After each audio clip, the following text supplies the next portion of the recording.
Everyone, welcome back to my YouTube channel. तो सबसे पहले मैं भाई बता दूं आप लोगों को कि थोड़ी सी तबीयत ठीक नहीं है मेरी, और जुकाम बुखार थोड़ा सा हल्का हल्का है, तो गला थोड़ा सा भारी भारी लग रहा है एंड थोड़ा सा एडजस्टमेंट कर लेना। और आज करने वाला हूं मैं अपनी बाइक का ओनरशिप रिव्यू, जो कि भाई कम से कम 2 साल हो चुके हैं, 2 साल होने वाले हैं, मतलब थोड़ा सा 2-4 महीने का फ़र्क होगा। तो 2 साल होने वाले हैं अपनी बाइक को ऑन करते हुए। तो लगभग मैं 10 से 12,000 कुछ चला चुका हूँ मैं इसको। तो सबसे पहले दिखा देता हूँ मीटर पे कि कितनी चलाई है मैंने, और उसके बाद बात करेंगे।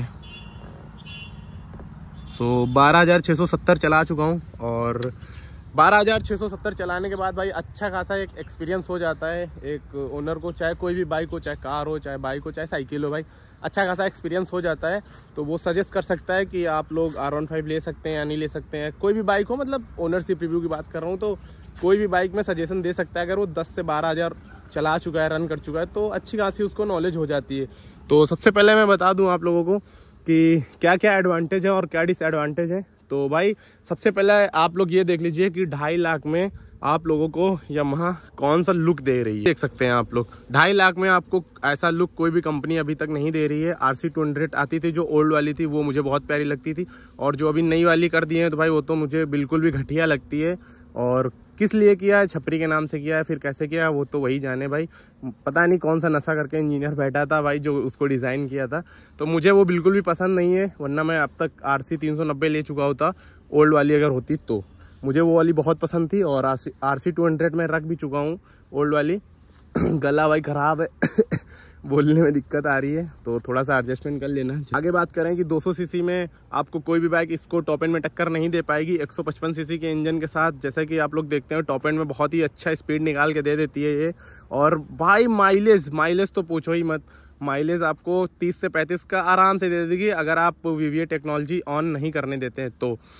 मैं बता दूं आप लोगों को कि VVA कब ऑन होता है, जब आप 7,000 RPM पे आगे जाते हैं। जैसे कि ये थ्रोटल है, आप यहाँ पे RPM दिखाता है आप लोगों को, इतना तो पता ही होगा अगर आप एक ड्रैग रेस और मोटो व्लॉगर बने हो या फिर मोटो व्लॉग की वीडियो देखते हो, तो RPM तो डेफिनेटली आप लोगों को पता ही होगा, उसको बताने की ज़रूरत नहीं है मुझे। और 7,000 RPM के बाद वो ऑन होता है, तो उसमें थोड़ा सा वॉल्व चेंज हो जाते हैं, इसलिए थोड़ा सा माइलेज ड्रॉप हो जाता है। अगर आप 7,000 के नीचे चलते हैं, मेरे ख्याल से अगर आप 50-60 की स्पीड चलते हैं तो VVA ऑन नहीं होता है। और अगर 50-60-70 की स्पीड चलते हैं तो उसमें आपको अच्छा खासा माइलेज निकाल के दे देगी R15। और यहीं पे बात करें जैसे कि इसके सेगमेंट में ड्यूक 200 आती है, NS 200 आती है एंड RS 200 आती है, तो भाई उनमें माइलेज आप लोगों को 25 से ऊपर तो नहीं मिलेगा। आप स्टॉक चलाओ, एग्जॉस्ट लगा के चलो, एग्जॉस्ट लगाओगे तो और ही माइलेज नीचे आएगा।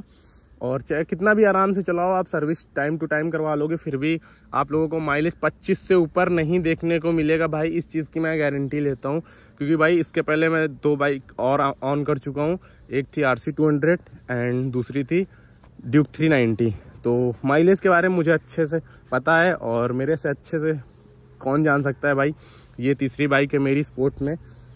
और इसके बाद तो अपनी ड्रीम बाइक आप लोगों को पता ही है कि भाई 10R होने वाली है, बस आप लोगों का सपोर्ट चाहिए। एंड भाई जितने मुझे इसमें जितनी सारी चीज़ें हैं, सारी की सारी एडवांटेज देती हैं।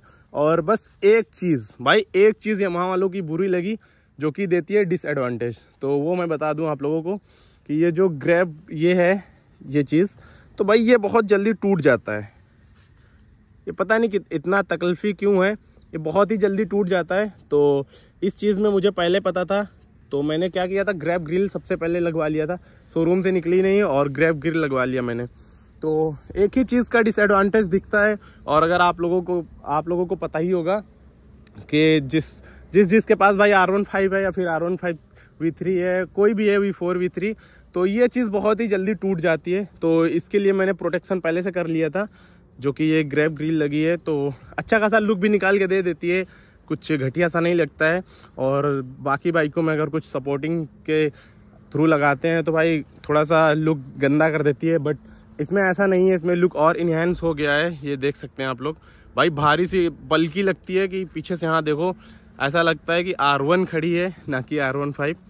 एंड वहीं पे दूसरी बात कर लें, प्रोटेक्शन को मैं बहुत ध्यान रखता हूँ। क्रैश गार्ड भी लगा था, तो मैंने सोचा मेरे से बाइक गिरने वाली तो है नहीं इतनी जल्दी, तो क्रैश गार्ड हटा देते हैं। तो मैंने क्रैश गार्ड हटा दिया था और फुल सिस्टम एग्जॉस्ट लगा रहा था, तो थोड़ा सा उसमें दिक्कत आ रही थी, इसलिए हमने सोचा कि क्रैश गार्ड हटा देते हैं। एंड यहाँ पे देख सकते हैं मैंने लीवर को प्रोटेक्ट करने के लिए लीवर गार्ड लगा रखे हैं, और बहुत सारी चीज़ें ऐसी हैं जो मैंने प्रोटेक्ट कर रखी हैं।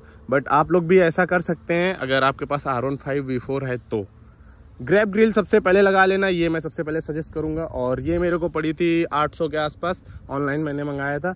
एंड ये मैंने खुद से लगाया था। अगर आप खुद से लगा सकते हैं तो लगा लीजिएगा, मुझे मैकेनिक के पास जाने की ज़रूरत नहीं पड़ती। जो लोग जानते हैं मुझे अच्छे से, उनको पता होगा कि मैं अपनी बाइक में सारा काम खुद से करता हूँ। और भाई एक चीज़ बता दूँ आप लोगों को, भाई मेरा ड्रीम है कि मैं अपनी ड्रीम बाइक पे खुद से एग्जॉस्ट लगाऊं। और SC प्रोजेक्ट मुझे चाहिए 10R विथ SG प्रोजेक्ट, तो वो पता नहीं कब पूरा होगा, वो तो आप लोगों के ऊपर डिपेंड करता है।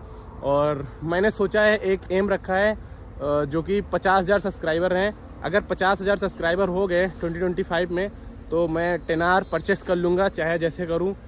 तो अगर ये आप लोग कर सकते हैं कि सब्सक्राइबर करवा सकते हैं मेरे 50,000, 50K भाई, बहुत ज़्यादा है और बहुत ज़्यादा भी नहीं है, क्योंकि आप लोग जिसको चाहो उसको हीरो बना सकते हैं और आप जिसको चाहो उसको विलन बना सकते हैं। मतलब 2 मिनट में आप हीरो बना दोगे, 2 मिनट में विलन बना दोगे, और जिसको चाहो उठा सकते हो, जिसको चाहो गिरा दो।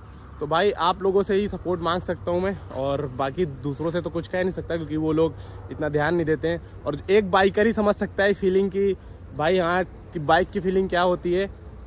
भाई मैं सच बताऊं दिल से, मुझे बहुत अच्छा लगता है जब आप लोग कमेंट करते हो, और मैं हर कमेंट को लाइक करता हूं और रिप्लाई भी देता हूं। और आप लोग बताइएगा कि मैं 2025 में 10R परचेस कर पाऊंगा कि नहीं कर पाऊंगा, और ओनरशिप रिव्यू कैसा लगा कमेंट करके बताइएगा। Thank you.